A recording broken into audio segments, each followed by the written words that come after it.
Okay hello, kinetic theory of gases and radiation के revision के part number 3 में आप सभी का स्वागत है। इसके पहले मैं केटीजी के ऊपर 2 वीडियो अपलोड कर चुका हूँ, ठीक है। इस एक वीडियो जो है वो ओवरव्यू पे बेस है और एक के अंदर हमने जो पहला पार्ट है क्वेश्चन बैंक का वो अपलोड किया है। इस क्लास में इस पार्ट थर्ड के अंदर जो क्वेश्चन मैं रिवाइज करने वाला हूँ वो सारे क्वेश्चन 3 मार्क्स और 4 मार्क्स के क्वेश्चन होने वाले हैं। तो चलिए देखते हैं पहला क्वेश्चन हमारे पास कौन सा है। फर्स्ट क्वेश्चन जो आपके स्क्रीन पे आपको दिख रहा है वो है show that the root mean square speed, that means the root mean square velocity, CRMS की बात हो रही है, या आप अलग सिंबल भी यूज कर सकते हो, कुछ कुछ किताबों में VRMS से भी उसको डिनोट किया है। So show that the root mean square velocity और root mean square speed of the molecules of a gas is directly proportional to the square root of absolute temperature of this gas. मतलब आपको ये show करना है CRMS, that is root mean square velocity और speed is directly proportional to under root of t। ये अगर आप show कर देते तो आपको 3 मार्क्स बोर्ड एग्जाम में मिल जाएंगे। क्वेश्चन बैंक में एक क्वेश्चन दिया हुआ है। तो इस क्वेश्चन की जो जर्नी है वो जर्नी कुछ इस तरीके से है कि जब भी आप किसी कंटेनर में गैस को एनक्लोज कर देते हो तो गैस के मॉलिक्यूल प्रेशर एक्सर्ट करते हैं और उस प्रेशर का फॉर्मूला होता है that P is equals to 1/3 rho c square। This C is what? CRMS, ये रूट मीन स्क्वायर वेलोसिटी है बच्चों, राइट। तो यार ये P is equals to 1/3 rho c square जो है, क्या इसको मैं ऐसे नहीं लिख सकता? देखिए कैसे, P is equals to 1/3 और इस रो को मैंने लिखा mass upon volume into c square, where this c is root mean square velocity, वो है एज्यूम्ड है वो, ठीक है। देन v को मैंने शिफ्ट कर दिया इधर, तो ये हो गया Pv इज इक्वल्स टू 1/3। अब यहाँ पे सिर्फ मास रहेगा गैस का, दैट mc स्क्वायर। अब we know that according to ideal gas equation Pv is equals to nRT, but if you consider the gas the quantity of gas is 1 mole, then that n, जैसे यहाँ पे n चाहिए था, है ना, क्योंकि Pv is equals to nRT होता है, बट अगर n को मैं 1 मोल ले लूं, यानी कि नंबर ऑफ मोल की वैल्यू 1 है तो n की वैल्यू भी 1 हो जाएगी। दैट मीन्स सिर्फ यहाँ पे क्या होगा मेरे पास में RT। So RT is equal to 1/3 mc square guys, okay. तो यहाँ से मुझे c स्क्वायर मिल जाएगा, this 3 will shift in this direction, तो यहाँ पे c 3 इंटू 3RT हो जाएगा, डिवाइड में आएगा m।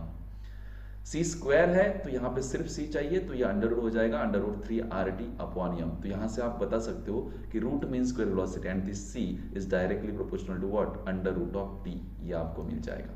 बस यही जो इस बॉक्स में आपको पूरा दिख रहा है, यही मैंने स्टेप बाय स्टेप यहाँ पे बताया। आप ये सॉल्यूशन देख सकते हो और इसको अच्छे से प्रिपेयर कर सकते हो। आई होप आपको समझ में आ गया ये। फिर भी मैं कुछ पॉइंट शॉर्ट में पढ़ देता हूँ। कहा है कि फॉर 1 मोल ऑफ गैस, तो गैस की क्वांटिटी 1 मोल हो गई, मतलब n, स्मॉल n की वैल्यू 1 हो गई।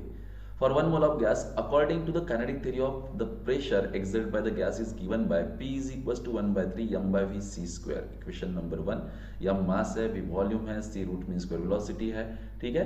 तो इस इक्वेशन 1 से मैं लिख सकता हूँ Pv is equals to 1/3 mc square, क्योंकि डिवाइड में जो v था वो उधर चला गया। But ideal gas equation 1 mole के लिए ये होता है कि Pv is equals to RT, क्योंकि n की वैल्यू तो 1 हो गई 1 मोल के लिए, राइट। सो यहाँ पे R यूनिवर्सल गैस कांस्टेंट है, T एब्सोल्यूट टेम्परेचर है, और इक्वेशन नंबर 2 और 3 से, मतलब कि जो इक्वेशन नंबर 2 और 3 आपको दोनों दिख रहे हैं, यहाँ पे लेफ्ट हैंड साइड सेम हो गई। ये देखिए, इसकी लेफ्ट हैंड साइड, इसकी लेफ्ट हैंड साइड सेम है गाइस, तो आप राइट हैंड साइड को इक्वेट कर सकते हो। That means RT equals to 1/3 mc square, और यहाँ पे आपको मिल जाएगा this 3RT is equals to mc square, c square is equal to 3RT by m, तो c is equals to under root of 3RT upon m। That means यहाँ से कह सकते हो कि c is proportional to root t। तो root mean square velocity absolute temperature के under root से प्रोपोर्शनल है। दिख रहा है सबको? यस। तो ये 3 मार्क के लिए आएगा बच्चों, अच्छे से प्रिपेयर कर लीजिए, बड़ा आसान क्वेश्चन है। नेक्स्ट कुछ इसी से ही मिलता जुलता क्वेश्चन आपको पूछा है show that the average energy यानी कि total energy of the system की बात हो रही है। Average energy of the molecules of gas is directly proportional to the absolute temperature. Absolute temperature से डायरेक्टली प्रोपोर्शनल है, मतलब कुछ ऐसे पूछा है कि energy is directly proportional to temperature. अब ये एवरेज एनर्जी होती है क्योंकि आपके पास एक मॉलिक्यूल की एनर्जी है, बट ऐसे तो आपके पास बहुत सारे मॉलिक्यूल्स है ना, तो वो सभी मॉलिक्यूल्स की एवरेज हो जाएंगे, ठीक है। तो इसके अकॉर्डिंग इसमें देखिए कैसे जर्नी शुरू करते हैं, तो बिल्कुल वैसे ही पैटर्न में हम जा रहे हैं। देखिए कैसे करता हूँ। From kinetic theory of gases pressure of the gas is given by, क्या होता है प्रेशर का formula? P is equal to 1/3, that is यहाँ पे देखिए nm लिखा है, क्योंकि ये फॉर्मूला था P is equal to 1/3 m upon v and that is what? c square. ऐसा था, इसमें कोई गुंजाइश किसी को देख लीजिए एक बार, कोई प्रॉब्लम तो नहीं है? सब लोग क्रॉस चेक कर लीजिएगा। चल देखो, प्रेशर इज इक्वल टू 1/3, ये रो सी स्क्वायर था, रो को मैं मास अपॉन वॉल्यूम लिख दिया, ठीक है। तो इसको मैं लिख सकता हूँ P इज इक्वल टू 1/3, जो मास है गैस का, गैस के मास को हम क्या लिख सकते हैं यार, गैस के एक मॉलिक्यूल का मास स्मॉल m, ऐसे मेरे पास n नंबर ऑफ मॉलिक्यूल्स है तो गैस का टोटल मास कैपिटल M हो जाता है, तो कैपिटल M को मैं n इंटू m लिख सकता हूँ। तो एग्जैक्टली यही किया है, कैपिटल M को मैंने capital N into small m लिखा है, बाकी c square as it is, क्योंकि ये रूट मीन स्क्वायर वेलोसिटी है, राइट। तो यार ये v इधर शिफ्ट कर दिया मैंने, तो pv is equal to 1/3 and this is n upon, ये v यहाँ पे नहीं चाहिए क्योंकि मैंने शिफ्ट कर दिया इसको, यहाँ पे नहीं चाहिए ये, ठीक है। मैं इसको हटा देता हूँ, तो ये यहाँ पे नहीं है मतलब, ओके। तो v इधर चला गया nmc स्क्वायर, ठीक है। pv एज इट इज, अब मैंने 2 से मल्टीप्लाई एंड डिवाइड कर दिया, यहाँ पे भी 2 है और यहाँ पे भी 2 है, क्योंकि 2 कैंसिल हो जाएगा तो आपके पास ऊपर की टर्म बचेगी। तो 2/3 से मल्टीप्लाई एंड डिवाइड किया, 2/3 एंड एज इट इज, और यहाँ पे 1/2 आ जाएगा mc स्क्वायर, वैसा ही वैसा। 1/2 मास इंटू वेलोसिटी का स्क्वायर, ये काइनेटिक एनर्जी होती है। तो quantity 1/2 mc square represent the average translational kinetic energy. This quantity जो है, कौन सी क्वांटिटी बच्चा, ये जो 1/2 mc स्क्वायर है, represent the average translational kinetic energy of the ideal gas molecule. Got it? Yes. तो फिर अगर ये एक मॉलिक्यूल की काइनेटिक एनर्जी है तो आपके पास मल्टीप्लाई n है, तो आपको सभी मॉलिक्यूल की मिल जाएगी। और आइडियल गैस ले रहे हो मतलब पोटेंशियल एनर्जी तो उसकी ऑलरेडी 0 है, राइट। क्योंकि जो आइडियल गैस होता है उनके बीच में इंटरमॉलिक्यूलर फोर्सेस 0 होते हैं, और जिनके बीच में इंटरमॉलिक्यूलर फोर्स 0 है, पोटेंशियल एनर्जी उनके पास नहीं रहेगी, ठीक है। सो देयरफॉर ये बन जाएगा, देखिए इसको हम लिखेंगे, दिस इज, इसको हम काइनेटिक एनर्जी लिख सकते हैं सिंगल मॉलिक्यूल की। बट अगर तुम्हारे को टोटल एनर्जी चाहिए पूरे गैस की, तो आप एक मॉलिक्यूल की एनर्जी मल्टीप्लाइड बाय n करोगे तो आपको टोटल एनर्जी मिल जाएगी उस गैस की। तो मतलब n इंटू 1/2 mc स्क्वायर को मैं e से रिप्लेस कर सकता हूँ। तो ये जो टर्म आपको दिख रही है इसको मैं e से रिप्लेस करूंगा, तो this will become pv is equal to 2/3 into e। अरे बेटा समझ पा रहे नहीं समझ पा रहे हो? Yes. So from ideal gas equation pv is equal to n kBT होता है। अब n kBT क्यों होता है, इसके लिए आपको पहला वीडियो देखना पड़ेगा, या आपको पता ही है यार, pv is equal to nRT, n को हम लिखेंगे, ये याद दिलाने की जरूरत नहीं ना, इसको लिख सकते हैं हम कैपिटल N अपॉन Na, और इसको लिख सकते हैं नकाब, दैट Na kBT। तो Na कैंसिल हो जाएगा तो n kBT बचेगा, तो वही बचा। और pv को हम 2/3 ये भी लिख सकते हैं। तो अब मैं इसको फोकस करूंगा इस वाले टर्म पे, तो E इज इक्वल टू, ये 3 इधर चला जाएगा, 2 डिवाइड में आएगा, 3/2 n kBT। तो यहाँ से समझ में आता है E is proportional to T, और हेंस आपको यही शो करना था। थोड़ा सा फास्ट बताया, बट आई होप कि आपको समझ में आया। और आपको अगर ये वीडियो समझ रहे हैं, आपको इसका फायदा हो रहा है, तो प्लीज आप नीचे कमेंट करके बताइए कि आपको वीडियो कैसा लगा है, आपके दोस्तों के साथ भी शेयर कीजिए, राइट। और क्वेश्चन बैंक इसलिए ले रहा हूं कि क्वेश्चन बैंक के सारे क्वेश्चन इंपॉर्टेंट रहेंगे board exam point of view, right. चलिए नेक्स्ट क्वेश्चन पूछा है, explain the construction and the working of the Ferry's black body. Ferry's black body की डायग्राम हम इसके पहले भी देख चुके हैं, बट ये किस तरीके से इसका कंस्ट्रक्शन है, क्या क्या चीजें इसके अंदर और वर्क कैसे करती है, और ये भी मैंने ऑलरेडी पढ़ा चुका हूँ।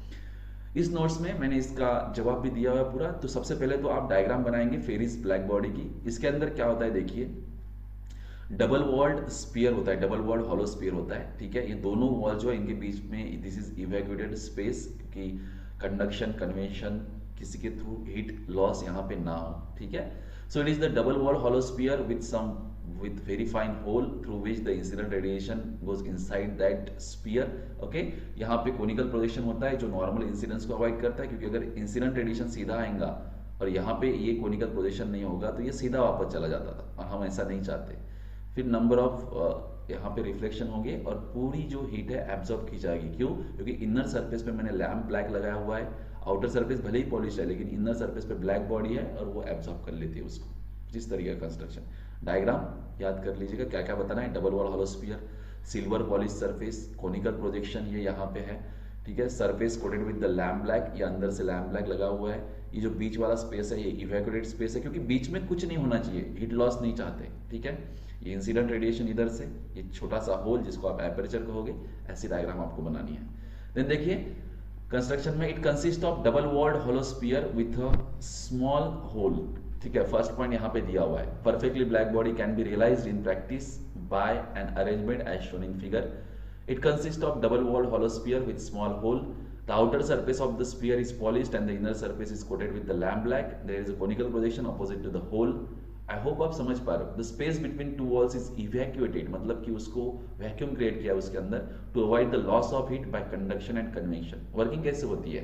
When heat radiation is incident on the conical projection from the hole it suffers number of reflection inside. Yes यार, यहाँ पे रिफ्लेक्शन के रूल भी होंगे और ऐसे ऐसे इसके अंदर ही रिफ्लेक्ट करेगा.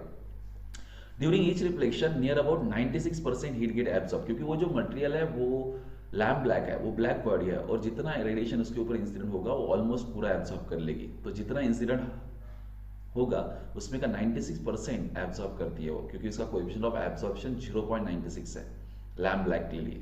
राइट, आई होप समझ पा रहे हो. थोड़ा फास्ट तो नहीं, मतलब थोड़ा सा फास्ट तो ले रहा हो बट यार समझना पड़ेगा. ठीक है, absorb by the sphere. thus after few reflection all the heat get absorbed. Conical projection का रोल क्या है? It avoids normal incidence. The sphere thus works as a perfectly black body. And अभी इसका एरिया कितना होगा? तो जितना area उस होल का होता है, area of the hole is the area of the perfectly black body, क्योंकि उस एरिया में से पास हुई हीट वापस नहीं आ रही, बाकी सरफेस पे गिरने वाली तो रिफ्लेक्ट हो रही है. गेटिंग और नॉट? यस, पढ़े थे थ्योरी के टाइम. तो यह हुआ परफेक्टली ब्लैक बॉडी का क्वेश्चन. आगे बढ़ते हैं. एक न्यूमेरिकल आपको दिया है यहाँ पे, देखते हैं न्यूमेरिकल क्या कह रहा है. Compare the rates of emission by a black body maintained at 627 degrees Celsius and 127 degrees Celsius if the black bodies are surrounded by the enclosure of 27 degrees Celsius. अब देखिए, एनक्लोजर मतलब कि जो बाहर का सराउंडिंग है उसका टेम्परेचर दिया हुआ है और ब्लैक बॉडी के लिए दो अलग अलग टेम्परेचर दिए है और उन अलग अलग टेम्परेचर पे आपको उसका जो रेट ऑफ इमिशन है, ठीक है, वो कंपेयर करना है. तो रेट ऑफ इमिशन का फॉर्मूला आपको पता है. Actually rate of emission temperature के 4th पावर से प्रोपोर्शनल होता है. लेकिन न्यूटन्स लॉ ऑफ कूलिंग के अकॉर्डिंग हमको ये पता चला कि ये जो, जैसे हम लोग इसके पहले क्या जानते हैं कि dq upon dt is equals to EA sigma T raise to the power 4. Right, correct है.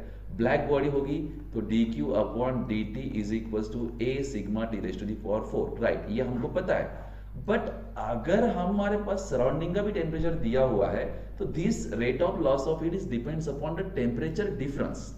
ठीक है, तो इसको ही हम ना dq upon dt is equals to A sigma, ये बॉडी का टेम्परेचर की पावर 4 माइनस सराउंडिंग का टेम्परेचर की पावर 4, इस पर डिपेंड करेगा. टेम्परेचर कितना ज्यादा है, temperature excess temperature of the body over surrounding, इस पे इसके 4th पावर से, इसके डिफरेंस के 4th पावर पे डिपेंड करेगा. ये दो टेम्परेचर है. ठीक है, तो बिल्कुल सेम तरीके से आप सॉल्व करोगे इसको. ठीक है, क्या है? T0 is the temperature of surrounding, 27 degree Celsius दिया है. इसको केल्विन में कन्वर्ट करेंगे तो 273 ऐड करेंगे. मेरे पास दो अलग अलग टेम्परेचर है. T1 627 है, T2 127 है. दोनों में 270 ऐड कर दिया, 900 केल्विन और 400 केल्विन मिल गया. Ratio of loss of heat basically ये है R1:R2. R1 मतलब क्या? जनरली आप इसको E कहते हो.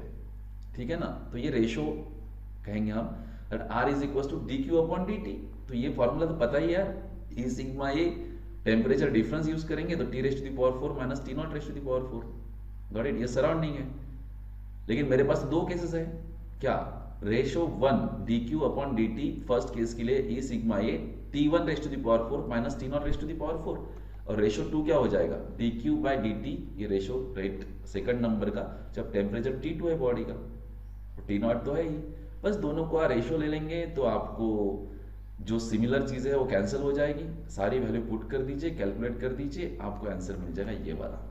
ठीक है, अरे समझे कि नहीं समझे? बड़ा सिंपल है. Okay, then next, determine the molecular kinetic energy. ठीक है, काइनेटिक एनर्जी निकालने आपको पर मोल. आपने अगर मेरा प्रीवियस वीडियो देखा होगा तो उसमें मैंने काइनेटिक एनर्जी के फॉर्मूले बताए हुए हैं. आप बड़े आसानी से वो फॉर्मूले ध्यान में रख सकते हो. जब काइनेटिक एनर्जी पर मोल आपको पूछा है तो एक मोल मतलब कितना? n. तो आप n से डिवाइड कर सकते हैं. आप ऑलरेडी जानते हैं 3/2 PV और डिवाइड में आप क्या डालोगे? n डालोगे. PV इज इक्वल टू होता है nRT, तो ये हो जाएगा nRT अपॉन n, ये 3/2 एज इट इज, तो n कैंसिल, तो आपको मिल जाएगा 3/2 RT. तो यार काइनेटिक एनर्जी पर मोल का फॉर्मूला क्या हो जाएगा? 3/2 RT. ये यहाँ पे दिख रहा है. काइनेटिक एनर्जी पर mole is 3/2 RT. Kinetic energy पर ग्राम मतलब क्या? ये बेसिकली काइनेटिक एनर्जी पर केजी भी हो सकता है. तो इसमें कुछ नहीं, इसमें काइनेटिक एनर्जी पर केजी के लिए आपको काइनेटिक एनर्जी पर मोल डिवाइड बाय मास ऑफ 1 मोल. ठीक है, मास ऑफ 1 मोल. तो वो मास आपको यहाँ पे डालना है और काइनेटिक एनर्जी डालनी है। तो काइनेटिक एनर्जी होती है 3/2 RT काइनेटिक एनर्जी पर मोल, और मास कितना होता है, तो मास के लिए हम सिंबल लेंगे यम, यहाँ पे यम नॉट लिया है बट यम ले लेंगे, ठीक है। अरे बस कुछ नहीं, जब ग्राम, केजी या मास है तो इसको डिवाइड बाय यम करेंगे, कितना मास है आपके पास, सिंपल, ठीक है। और पर मॉलिक्यूल के लिए आप क्या करोगे, आपके पास 3/2 RT तो है ही काइनेटिक एनर्जी पर मोल के लिए, एक मोल की गैस के लिए, बट Na इज व्हाट, उसमें कितने नंबर ऑफ मॉलिक्यूल्स होते हैं, Na नंबर ऑफ मॉलिक्यूल, तो डिवाइड बाय Na कर देंगे, ठीक है। तो ये 3 फॉर्मूले आपके पास आ जाते हैं, इन तीनों फॉर्मूलों को आपको यूज करना है इस केस में, ठीक है। क्या क्या दिया हुआ है, पर मोल निकालना है, पर ग्राम निकालना है, और आपको पर मॉलिक्यूल निकालना है। नाइट्रोजन मॉलिक्यूल्स है, टेम्परेचर दिया हुआ है 227 डिग्री सेल्सियस, तो टेम्परेचर डिग्री सेल्सियस का आपको केल्विन में कन्वर्ट करना पड़ेगा, आर की वैल्यू गिवन है, ठीक है। तो जो कुछ भी चीजें आपके पास है, NO दैट इज Na है, ये 6.03 × 10⁻26 मॉलिक्यूल्स एवोगाड्रो नंबर है, और मॉलिक्यूलर वेट दिया हुआ है नाइट्रोजन का, ठीक है। तो चलो यार शुरू करते हैं। टेम्परेचर 227 डिग्री सेल्सियस, तो इसमें ऐड कर दिया मैंने 273, तो ये 500 केल्विन हो गया।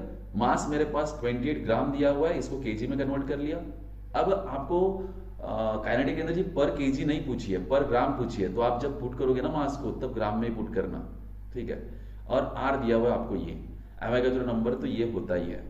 तो चलो ये 3 चीजें निकालनी है, दिस निकालना है, इसको निकालना है और इसको निकालना है। शुरू करते हैं। पहला काइनेटिक एनर्जी पर मोल, फॉर्मूला है 3/2 RT। ये देखिए काइनेटिक एनर्जी पर मोल 3/2, आर की वैल्यू 8.31 है और टी की वैल्यू 500 है, दोनों वैल्यू पुट कर दी, आपको काइनेटिक एनर्जी पर मोल मिल गया। देन उसके बाद में काइनेटिक एनर्जी पर ग्राम, तो ये होता है 3/2 RT अपॉन यम मास। अब मास आप ग्राम में पुट करोगे, क्योंकि आपको काइनेटिक एनर्जी पर ग्राम पूछा है, तो मास 28 ग्राम दिया हुआ था, 28 ग्राम पूछते। अगर लिखते उसने अगर काइनेटिक एनर्जी पर केजी पूछा होता, तो मैंने यहाँ पे 28 × 10⁻³ लिखा होता, राइट। तो ये दिया हुआ है, यहाँ पे पुट कर दिया, इसको कैलकुलेट करके आपको आंसर मिल गया। काइनेटिक एनर्जी पर मॉलिक्यूल, तो एक मोल में 3/2 RT, ये तो हो गया आपकी काइनेटिक एनर्जी पर मोल हो गई, और डिवाइड में आपको मॉलिक्यूल कितने हैं, Na नंबर ऑफ, तो ये वैल्यू पुट कर दी। आई होप आप समझ गए। तीसरा मतलब क्वेश्चन नंबर 7 है, the velocity of 3 molecules is 2 km/s, मतलब ये 3 वेलोसिटीज आपको दी हुई है, this is C1, this is C2 and this is C3, ठीक है। या आप इसको V1, V2 एंड V3 भी कह सकते हो, नो इश्यूज, ठीक है। क्या निकालना है, mean square velocity and root mean square velocity, कुछ नहीं, V1, V2, V3, आप जनरली C1, C2, C3 भी सिंबल यूज कर सकते हो। मीन स्क्वायर वेलोसिटी, तो ये मीन स्क्वायर वेलोसिटी का फॉर्मूला है, ठीक है, बार C स्क्वायर या V स्क्वायर बार, और ये VRMS या अंडर रूट में डालोगे आप, राइट। अरे ये जो आपका स्क्वायर है वेलोसिटी का, ये जो मीन स्क्वायर वेलोसिटी है, उसको रूट डालोगे तो रूट मीन स्क्वायर वेलोसिटी हो जाएगी ना। तो वो V square is equal to 2 का स्क्वायर, 4 का स्क्वायर प्लस 6 का स्क्वायर, क्योंकि 2, 4 और 6 था, डिवाइड में 3, इनकी कैलकुलेशन करेंगे तो आपको 18.66 किलोमीटर स्क्वायर पर सेकंड स्क्वायर मिल जाएगा। And last but not least आपको RMS क्या मिल जाएगी, ये, क्योंकि 18.66 तो मीन स्क्वायर की वैल्यू आ गई, मीन स्क्वायर वेलोसिटी की, तो उसको रूट मीन स्क्वायर वेलोसिटी बना देंगे, तो आंसर आ जाएगा 4.319। तो आपको अगर वेलोसिटीज गिवन है प्रॉब्लम में, तो फॉर्मूला आपको पता ही है, उसमें पुट कर दीजिए, आंसर मिल जाएगा। क्लियर है, सो गए क्या, नहीं, ठीक है। लॉन्ग आंसर में फर्स्ट क्वेश्चन ये है कि explain the spectral distribution of the black body radiation, ठीक है। जो ब्लैक बॉडी होती है ना बच्चों हमारे पास में, वो ब्लैक बॉडी जब हीट रेडिएट कर रही है, तो उसमें से बेसिकली हीट रेडिएशन मतलब क्या, इलेक्ट्रोमैग्नेटिक रेडिएशन है। अब वो इलेक्ट्रोमैग्नेटिक वेव है, मतलब जो रेडिएशन बाहर निकल रहे हैं उनकी कुछ वेवलेंथ होगी। तो क्या जो ब्लैक बॉडी हीट रेडिएट कर रही है, वो एक ही टाइप की वेवलेंथ को इमिट करती है, मतलब कि जैसे अगर हम मान लेंगे कि 700 नैनोमीटर वेवलेंथ ही कंटिन्यूसली उसमें से निकलती है, क्या, नहीं, उसमें से 700 नैनोमीटर की वेवलेंथ निकलती है, 500 की भी निकलती है, उससे कम ज्यादा निकलती है। मतलब कि कोई भी बॉडी जब रेडिएट करती है, हीट रेडिएट करती है, उसमें से बाहर निकलने वाले रेडिएशन की वेवलेंथ, ठीक है, उसकी जो वैल्यूज है वो नंबर ऑफ डिफरेंट वैल्यूज उसमें से बाहर निकलती है, राइट। तो कोई भी perfectly black body will emits radiation of all possible wavelength, ठीक है, सभी पॉसिबल वेवलेंथ की रेडिएशन उसमें से निकलती है। लेकिन वो वेवलेंथ जिसकी वैल्यू या जिसका कंट्रीब्यूशन सबसे ज्यादा होता है, उसको हम बोलते हैं मैक्सिमम इमिसिव वेवलेंथ, राइट। अब ये मैक्सिमम इमिसिव वेवलेंथ की वैल्यू क्या होगी, that depends upon the temperature of that body. तो फिर ये जो रेडिएशन हो रहा है ब्लैक बॉडी के थ्रू, इसका हम एक ग्राफ प्लॉट करते हैं, जिसमें y एक्सिस पे हम लोग लेते हैं रेडिएंट पावर और x एक्सिस पे लेते हैं हम लोग वेवलेंथ। इसको ही बोलते हैं हम ब्लैक बॉडी स्पेक्ट्रा, और आप लोगों ने थ्योरी के टाइम पे पढ़ा भी है इसको। चलिए देखते हैं क्या है क्वेश्चन। तो ब्लैक बॉडी स्पेक्ट्रम क्या होता है? Perfectly black body emits radiation of all possible wavelength and the radiation depends only on the temperature of the black body. Black body का टेम्परेचर कितना है उस पे ऊपर डिपेंड करता है कि उसमें से कौन कौन से वेवलेंथ कितनी कितनी क्वांटिटी का कंट्रीब्यूशन देंगे। The graph between radiant power, अब रेडियंट पावर मतलब आप इमिसिव पावर भी कह सकते हो, ईबी आपकी, ठीक है। The graph between radiant power and wavelength is called as black body spectrum. X axis पे वेवलेंथ, वाई एक्सिस पे रेडियंट पावर आप लोगे, उसको आप बोल सकते हो that is what spectral distribution of the black body. और ये अलग अलग टेम्परेचर के लिए भी आप निकाल सकते हो, ठीक है। तो जैसे वेरियस टेम्परेचर के लिए मैंने ये ग्राफ यहाँ पे ले लिया है, देखिए 3000 केल्विन के लिए ये ग्राफ आ रहा है, नीचे से आप देख पा रहे होंगे क्लियरली, ये 3000 केल्विन के लिए है। अब देखिए ये जो यहाँ पे 3000 केल्विन पे अमाउंट ऑफ एनर्जी रेडिएट की जा रही है उसमें हर तरह की वेवलेंथ इन्वॉल्व है, हर तरह की वेवलेंथ, बट जो मैक्सिमम कंट्रीब्यूशन है वो इस वेवलेंथ का है। जब हम टेम्परेचर बढ़ा देंगे तो मैक्सिमम कंट्रीब्यूट करने वाली वेवलेंथ ये आ जाएगी। जब हम समझ रहे हैं ना, तो हर केस में आपकी जो मैक्सिमम एमिसिव वेवलेंथ है उसकी वैल्यू बदल रही है, गेटिंग और नॉट। तो जितना ज्यादा टेम्परेचर उतना ज्यादा आपको एरिया अंडर द कर्व मिलेगा, मतलब उतनी ज्यादा हीट एनर्जी रेडिएट की जा रही, ओके। तो यही कहा यहाँ पे देखिए, higher is the temperature of body, higher is the area under the curve and that is large amount of energy is emitted by the body at higher temperature, getting, okay। At any temperature energy is not uniformly distributed in all the wavelength, okay, and energy emitted becomes maximum for the particular wavelength that is called as maximum emissive wavelength। किसी भी temperature पे सभी तरह के lambda बाहर निकलते हैं, लेकिन जो लैम्बडा ज्यादा क्वांटिटी में बाहर एनर्जी रेडिएट करता है उसको हम मैक्सिमम एमिसिव वेवलेंथ कहेंगे, ठीक है। और जैसे जैसे तुम्हारा टेम्परेचर इंक्रीज करोगे ये मैक्सिमम एमिसिव वेवलेंथ की वैल्यू डिक्रीज होते जाती है, जैसे कि आपने उस ग्राफ में भी देखा। और यहाँ से आपको विंस डिस्प्लेसमेंट लॉ मिला था, देखिए आप टेम्परेचर 3000 से आपने 4000 किया, ये मैक्सिमम एमिसिव वेवलेंथ की वैल्यू कम हो गई, फिर और कम हो गई, फिर और कम हो गई। तो जो लैम्बडा एम है उसकी वैल्यू डिक्रीज होते जा रही है विद इंक्रीजिंग टेम्परेचर। ये सारी चीजें आपको कहाँ पे लिखनी है? ब्लैक बॉडी स्पेक्ट्रम के अंदर। ब्लैक बॉडी स्पेक्ट्रम होता क्या है, देन उसका ग्राफ एक एक्सिस पे आप यहाँ पे देखोगे रेडियंट पावर, या आप इमिसिव पावर भी यहाँ पे लिख सकते हो ईबी फॉर ब्लैक बॉडी, और इधर वेवलेंथ इन नैनोमीटर, ठीक है। और 3-4 पॉइंट इसके बारे में आप लिख दोगे, आपका क्वेश्चन कवर हो जाएगा। And this is one of the very very important derivation as concerned with the kinetic theory of gases, and in this derivation we are find out the pressure which is exerted by the molecules of ideal gas on the wall of container. In this case we consider the n moles of gas which is enclosed in the closed container, जैसे कि आप यहाँ पे diagram में देख सकते हो, ठीक है। इसमें हमने गैस एनक्लोज किया and that gas consist of large number of molecules. Out of them, for the sake of simplicity, we only consider one molecule have some velocity, and that molecule with moving that velocity in a particular direction. Let's say यहाँ पे आपने दिखाया है this molecule is moving with velocity c1 towards the one face of that container, and उस face का नाम रखा है हमने S. When that molecule is moving toward face S, it has some momentum because इसके पास velocity है, इसके पास mass है, तो उसका जो momentum होगा that will be mc1.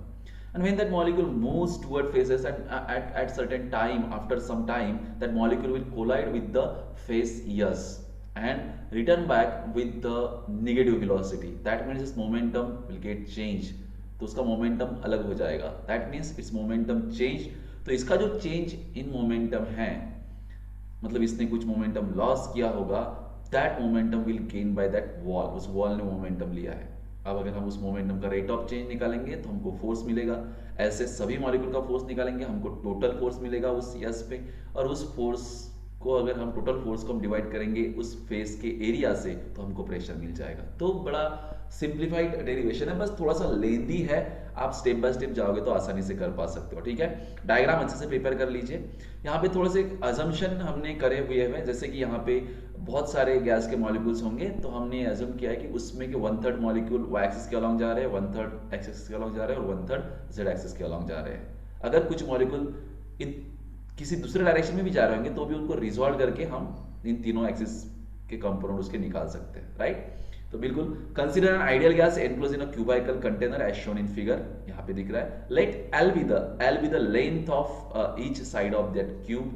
A area that is L into L square हो जाएगा, that is area of each face. V volume of that cube, उस क्यूब का वॉल्यूम क्या हो जाएगा? V हो जाएगा। ये सब पढ़ा है।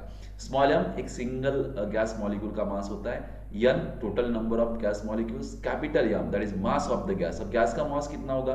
तो एक मॉलिक्यूल का मास है स्मॉल m, ऐसे मेरे पास कितने मॉलिक्यूल है n नंबर ऑफ मॉलिक्यूल, तो n इंटू m करूंगा तो मुझे गैस का टोटल मास मिल जाएगा। p is what, that is density, ये p नहीं ये रो है, एक्चुअली p टाइप हुआ है, दिस इज रो, तो rho is what density, that is mass upon volume of the gas, मतलब mass of the gas divide by volume. Container का volume ही गैस का वॉल्यूम हो जाता है, क्योंकि गैस की टेंडेंसी है गैस जिसमें आप डालते हो उसका वॉल्यूम ऑक्यूपाई कर लेता है, ठीक है। Now assume that three axes x, y, z are taken along three sides of the cube and consider n by 3 molecules are moving along x axis, n by 3 along y axis and n by 3 along z axis। ये हमने एक assumption लिया है। Now let c1, c2 and cn by 3 be the velocities of n by 3 molecules moving along x axis। जो molecule x axis की direction में along the x axis travel कर रहे हैं उन सभी की velocities हमने assume कर ली, और जो n by 3rd molecule होगा उसकी velocity cn by 3 है। गेटिंग और नॉट, और थ्योरी के टाइम पे डिटेल में पढ़ाया था ये डेरिवेशन मैंने। Now consider a gas molecule P of mass m and let its c1 be its velocity in the positive direction of the x axis। This is that molecule।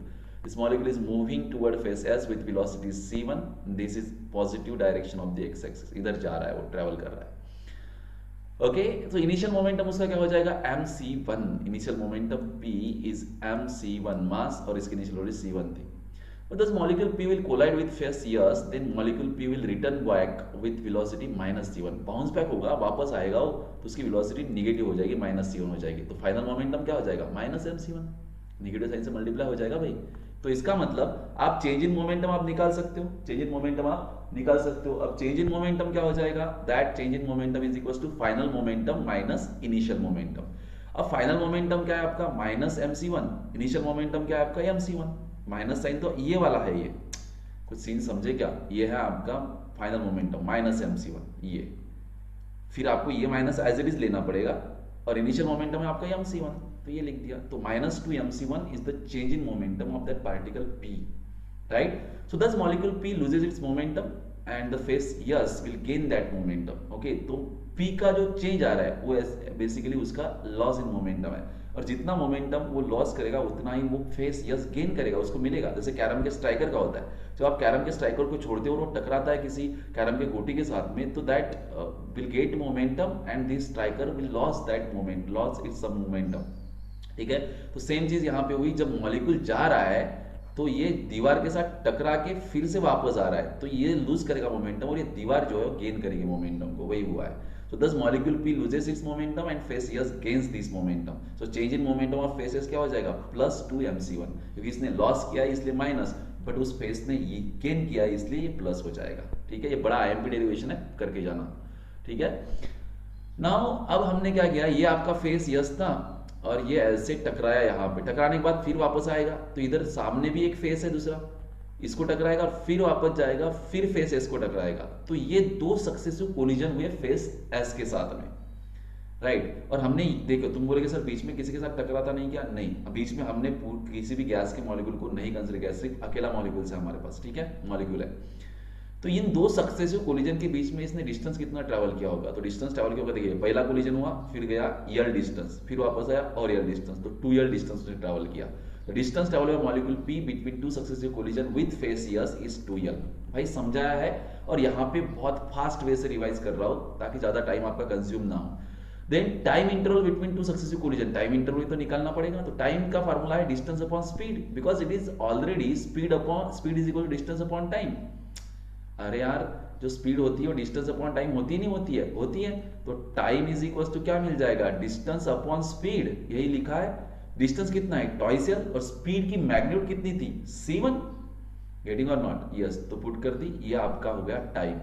तो आपको चाहिए rate of change, तो rate of change basically क्या होता है, change in momentum upon time. तो आपका change in momentum क्या था दीवार का 2 mc1, और अपॉन में क्या आएगा 2 mc1 था, अपॉन में क्या आएगा टाइम, टाइम क्या है आपका ट्वाइस एल अपॉन c1, तो ये हो जाएगा 2 mc1 अपॉन में ट्वाइस एल, और c1 ऊपर चला जाएगा, तो c1 इंटू c1 का स्क्वायर हो जाएगा, तो that become mc1 square upon L. Are getting और नॉट, ये 2 कैंसिल हो गया, ठीक है। तो mc1 square upon L is the change of momentum of the wall of that container. बेटा समझ पा रहे हो, यस। अब हम जानते हैं कि जो rate of change of momentum होता है वो तो फोर्स होता है, इसलिए वो तो फोर्स लगा है उस वॉल के ऊपर उस मॉलिक्यूल के वजह से, तो F1 पहला मॉलिक्यूल था इसलिए फोर्स का नाम दिया F1, तो F1 is equal to mc1 square upon L। Similarly दूसरा मॉलिक्यूल कितना फोर्स एक्सर्ट करेगा, mc2 स्क्वायर अपॉन L। तीसरा कितना करेगा, mc3 स्क्वायर अपॉन L।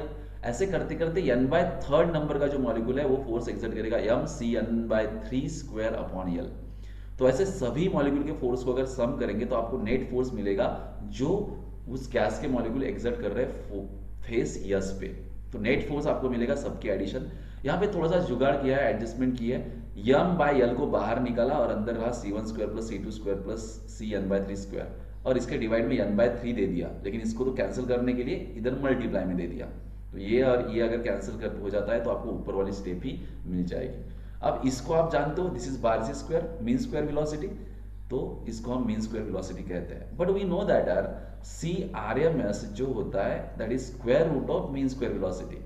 तो अगर स्क्वायरिंग करेंगे तो CRMS का स्क्वायर मिल जाएगा और इधर बार्सी स्क्वायर रहेगा। तो जहां पे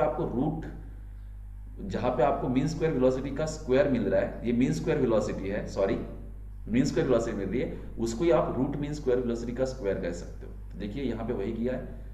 तो हम लोगों के पास में ये इक्वेशन आया था F is equals to n/3 m/L bar c square. तो मैंने बार्सी स्क्वायर को रिप्लेस किया c स्क्वायर से, ठीक है, क्योंकि c square is my CRMS। Okay, F is equals to 1/3 nm/L into c square. अब nm बेसिकली ये जो कुछ भी मेरे पास नेट फोर्स आया है, ये फोर्स लग रहा है उस फेस यस पे, और फेस यस का एरिया कितना है, A है, मान लेते हैं A है। तो मतलब प्रेशर क्या मिलेगा, फोर्स अपॉन एरिया मिल जाएगा आपको। तो आप डिवाइड में डाल दोगे एरिया, तो एरिया मतलब L स्क्वायर, क्योंकि किसी भी फेस का एरिया L इंटू L होगा, तो L स्क्वायर आ गया।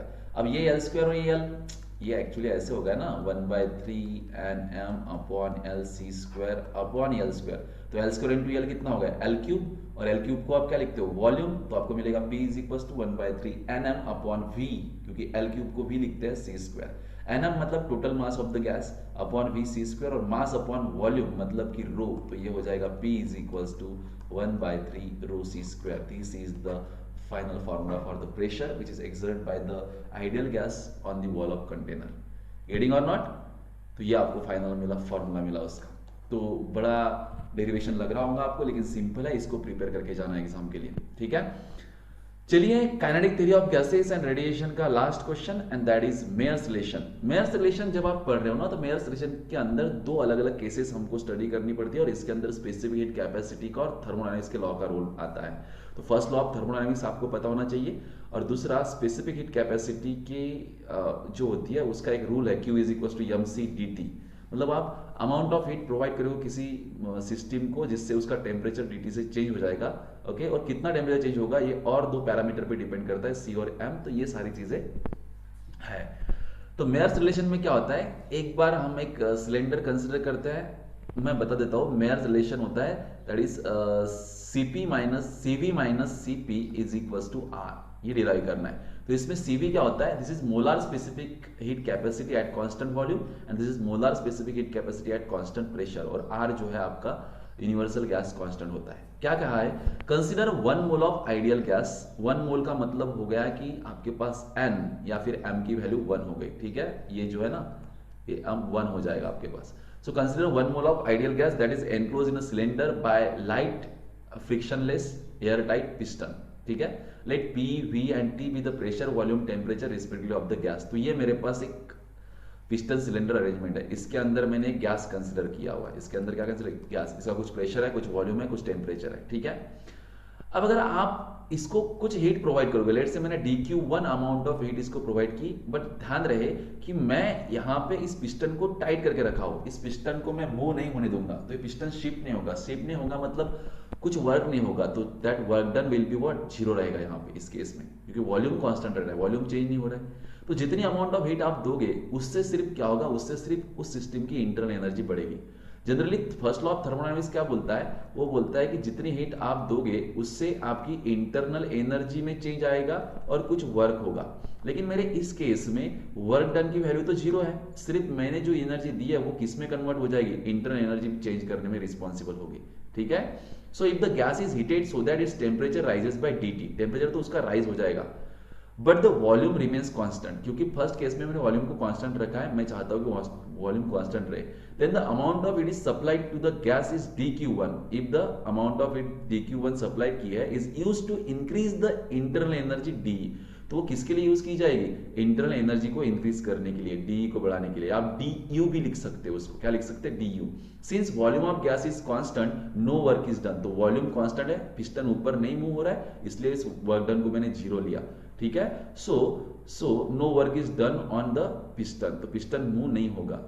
तो अकॉर्डिंग टू थर्मोडायनेमिक्स का लॉ, इसके लॉ के अकॉर्डिंग मुझे मिलता है कि मैंने dQ1 amount of heat supply की, तो वो सिर्फ इंटरनल एनर्जी चेंज करने में यूज की जाएगी। ये पहली चीज है, क्योंकि वर्क डन तो 0 हो जाएगा। और दूसरा मुझे एक बात पता है कि यार अगर मैं dQ अमाउंट ऑफ हीट दूंगा तो mc/dt, ये फॉर्मूला मेरे पास है स्पेसिफिक हीट का। तो dQ1 अमाउंट ऑफ हीट तुमने दी, मास दिस इज व्हाट, ये जो m की वैल्यू है ये तो आपको 1 लेना है, क्योंकि आपने 1 मोल गैस लिया है, तो अब क्या होता है c/dt। बट यहाँ पे तुमने वॉल्यूम कांस्टेंट लिया है, तो this is specific heat capacity at constant volume, तो ये हो जाएगा 1, तो आपके पास dQ1 कितना मिल जाएगा? cv/dt। तो मेरे पास यहाँ पे इस कंडीशन के लिए dQ1 is equal to cv/dt, ये ऑप्शन मिलता है। अब देखिए ये भी dQ1 है, ये भी dQ1 है, तो मैं dQ1 is equal to d is equal to cv/dt ऐसा लिख सकता हूँ। This is my equation number 1, लिख सकता हूँ ना यार। देखो लेफ्ट हैंड साइड सेम है, तो आप बिल्कुल de को cv/dt लिख सकते हो। और de बेसिकली क्या है इस केस में? dQ1। ये इस केस की बात हो रही है जहां पे तुमने हीट सप्लाई की dQ1, वॉल्यूम कांस्टेंट रहा, ठीक है, वर्क डन 0 रहा, उस केस में तुमने फर्स्ट लॉ ऑफ थर्मोडायनामिक्स को भी अप्लाई किया और ये mc/dt को भी यूज किया। ठीक है बेटा, ओके। और CV क्या है इसमें? Molar specific heat of the gas at constant volume. In the same way अब आप दूसरी बार क्या करोगे, फिर से एक अरेंजमेंट लोगे, इसमें एक पिस्टन लोगे, आप हीट सप्लाई करोगे dQ2, और हीट सप्लाई करने से ये पिस्टन ऊपर चला जाएगा, मतलब कुछ वर्क भी होगा इस बार। तो आपके पास जो फर्स्ट लॉ ऑफ थर्मोडायनामिक्स होगा उसमें इंटरनल एनर्जी बढ़ेगी और वर्क डन भी होगा। dQ2 is equal to DE plus dW आ जाएगा इस बार, मतलब जितनी हीट आपने दी उससे इंटरनल एनर्जी बढ़ जाएगी और वर्क डन भी होगा। और दूसरा जो तरीका है that is specific heat capacity वाला, तो उसमें dQ इज इक्वल टू m की वैल्यू तो 1 हो जाएगी। यहाँ पे Cp जो है, मैं प्रेशर को इस बार कांस्टेंट रखूंगा। किसको रखूंगा कांस्टेंट? प्रेशर को। तो ये Cp/dt हो जाएगा। mc/dt होता है ना, तो C तो Cp हो जाएगा और m की वैल्यू 1 है, Cp/dt, ये dQ2। क्लियर है क्या? तो मैं Cp/dt को DE प्लस dW लिख सकता हूं, समझ रहे हो? तो यही लिखा है यहाँ पे, देखिए Cp/dt इज इक्वल्स टू ये Cp/dt is equals to DE plus dW ऐसा लिख सकता हूँ। बट DE की वैल्यू मुझे पता है, DE की वैल्यू प्रीवियस स्लाइड पे मुझे पता है, DE है मेरे पास में cv/dt, तो ये पुट कर दूंगा वहां पे, ये DE की वैल्यू cv/dt पुट कर दी, dW एज इट इज, और ये Cp/dt। ठीक है, तो चलिए देखते हैं डेरिवेशन कैसे आगे मूव ऑन होता है। आई होप कि आप सभी का ध्यान है इसमें, थोड़ा सा थ्योरेटिकल ज्यादा दिख रहा है, लेकिन आप आपकी भाषा में लिख सकते हो, ये भी क्वेश्चन IMP है। On the other hand, if the gas is heated to the same temperature तक अगर आप हीट कर रहे हो एट कांस्टेंट प्रेशर यहाँ पे कांस्टेंट लिया है, volume of gas increase by the amount of dV, तो वॉल्यूम इस बार इंक्रीज हो जाएगा, क्योंकि इस बार आपने वॉल्यूम को कांस्टेंट नहीं रखा, प्रेशर को कांस्टेंट रखा, तो वॉल्यूम चेंज हो जाएगा। वॉल्यूम चेंज हुआ मतलब वर्क भी हुआ। ठीक है, so the amount of heat supplied to the gas is used to increase the internal energy of the gas as well as to move the piston backward or to allow the expansion of gas का expansion हो जाएगा। that means the work done to move the piston dW is equals to PdV, कुछ work done हो जाएगा। so dQ2 is equals to क्या हो जाएगा, कुछ internal energy बढ़ जाएगा और कुछ work हो जाएगा। but यार मुझे पता है कि dQ2 को मैं Cp/dt भी लिख सकता हूँ, ये मैंने बताया आपको कैसे आया। तो dQ2 को मैंने Cp/dt लिखा, DE को मैं लिख सकता हूँ Cv/dt, ये कहां से आया, ये प्रीवियस स्लाइड से आया, Cv/dt DE को, तो Cv/dt और dW एज इट इज। अब मैं क्या करता हूं, इसको शिफ्ट कर देता हूं इधर, तो Cp/dt माइनस Cv/dt, इसमें से dt बाहर निकला तो Cp minus Cv into dt, इधर dW को वर्क डन को लिखता हूं PdV, ये तो इधर चला गया तो dW अकेला रहेगा। ठीक है ना, फॉर 1 मोल ऑफ गैस के लिए PV is equal to RT होता है, तो जहां पे PdV है वहां पे RDT लिख सकता हूं। अरे PV इज इक्वल टू अगर RT है तो PdV को RDT लिखना पड़ेगा ना, तो change in volume, change in temperature, इसलिए तो चेंज इन वॉल्यूम हुआ, RDT लिख सकते हो। तो जहां पे आपको PdV दिख रहा है वहां पे RDT डाल दीजिए, तो यहाँ पे मुझे PdV दिख रहा है, यहाँ पे मैंने डाल दिया RDT। तो Cp minus Cv into d t is equal to R d t. तो यहाँ पे डी टी और डी टी गेट कैंसिल, तो Cp minus Cv equal to R, this is our Mayer's relation. तो यार kinetic theory of gases and radiation के probably 2-3 video मैंने डाल दिए हैं, आप सभी वीडियोस को देख लीजिए, पूरा एक्सप्लेन किया है, सारे आंसर आपको यहाँ पे दिए हुए हैं। इन सभी सॉल्यूशंस को मैं मेरे फिजिक्स का जो फिजिक्स सोसाइटी नाम से जो टेलीग्राम चैनल है उसके ऊपर डाल दे रहा हूँ, आप वहाँ पे जाके इन सॉल्यूशन को भी पढ़ सकते हो। ठीक है, आपके और दोस्तों के साथ में इन वीडियोस को शेयर कीजिए। आज की क्लास में यहीं पे रुकते हैं, आपसे नेक्स्ट क्लास में मुलाकात होगी, तब तक के लिए बाय बाय, टेक केयर।